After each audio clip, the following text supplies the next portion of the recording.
শ্রেণীর মানুষ এটাকে সুবিধা ভোগ করে যাচ্ছে।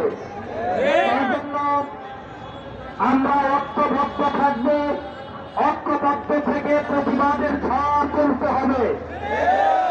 লক্ষ্য করেন, আজ ইসরায়েল যেভাবে বর্বর হামলা চালিয়ে যাচ্ছে, এত বড় সাহস বা অর্থ তারা পায় কোথায়?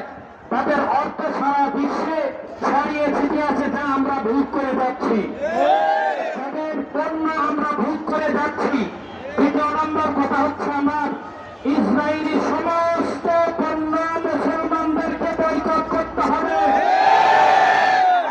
উৎসকে ভেঙে দিতে হবে।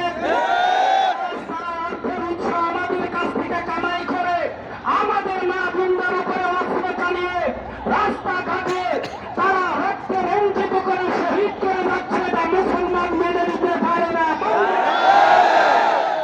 এই জন্য এক নম্বর মেসেজ হলো মুসলমান ভাইদের ঐক্যবদ্ধ থাকতে হবে। দ্বিতীয় নম্বর মেসেজ হচ্ছে, আমি আপনাদেরকে বলবো, এই ওদের সমস্ত